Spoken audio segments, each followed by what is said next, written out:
I'm not on social media or anything. I don't do Facebook. I don't do any of these things. I think I learned about it probably like fans learned about it or anybody else. It was just sort of in the news, and I was pretty shocked by it. So I didn't really know the extent of it and everything else. And I did reach out to him afterward, and thank God he messaged me right back, and he was okay.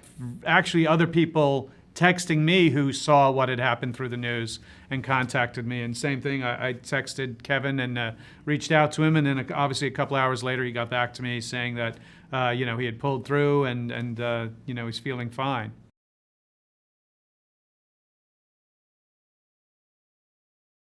Kevin Smith doesn't like to talk. No, I think what Kevin said is going into it as being the director and the writer and also being sort of in charge of the store, it was probably just a little too much to take on.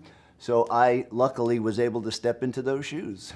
And that's why I believe he played Silent Bob, because he knew he wanted to be on camera. He wanted to be in his movie that he wrote, but he made himself silent so he didn't have to memorize all this dialogue and focus on, all the different directing aspects of it. So, he got to be on camera and not have to focus on memorizing all that dialogue and all the great jokes and stuff. No. It's definitely.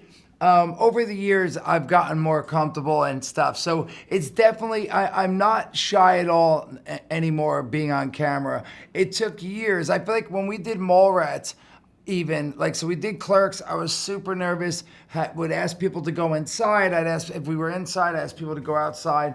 And really wanted limited people around watching. And even just knowing the camera was in front of me, I would get super nervous. And luckily I got through it in the Clerks, but even going into Mallrats, I was still nervous. But by the end of that, I felt a little bit more comfortable. Chasing Amy, still nervous. It really wasn't until Dogma that I really started getting where I was really comfortable with that. And then I realized that I was now, even though I got more comfortable, performing dialogue and being in front of a camera, then I started doing stage shows with Kevin. Kevin would do his Q&A, his evening with Kevin Smith, and he'd be like, yo, I want to bring you on stage. And if you go way back and watch, he'd bring me up, and then he'd be like, someone would be ask me a question, and I'd be like, yes. Did you have fun making that movie? Yes. And even so I realized, oh my gosh, I'm nervous being on stage in front of these live audience. And that even took me a couple years being on stage in front of people, more and more. And even doing this, doing interviews and all that. But yes, luckily after, 28 years, now I feel like I could say I can go in front of a live audience, a camera and all that. And I'm pretty comfortable, chit-chatting and such. So no, that time I did when we danced this scene, I said, everyone stay and watch.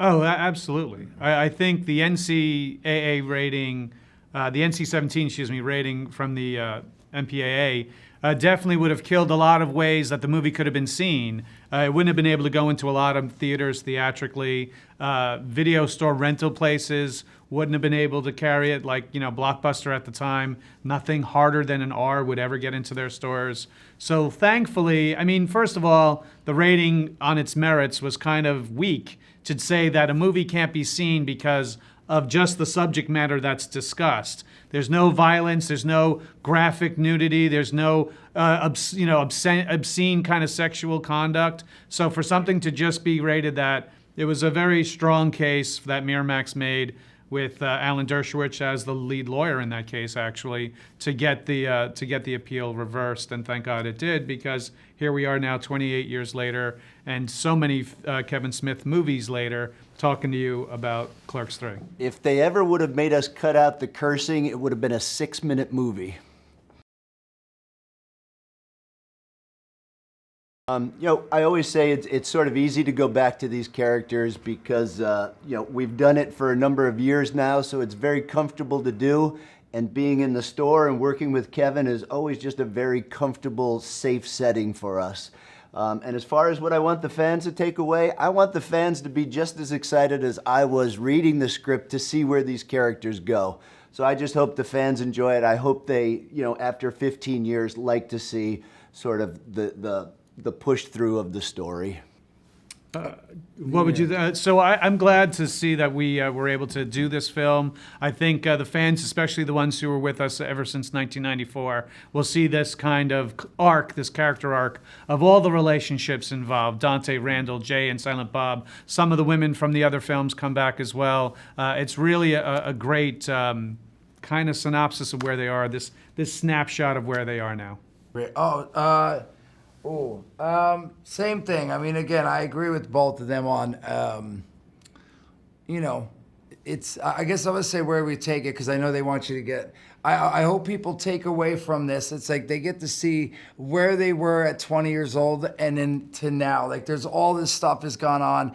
Kevin, I think his writing is, I love how he brings stuff from each movie and character from like what's been going on in their life and how they've grown. So people will get to see where, like, over the years, what's been going on and see where they're at now and how it sort of bookends, as Brian said earlier. So yeah, that's what they're going to take away from it, and a big fat smile. Thank you.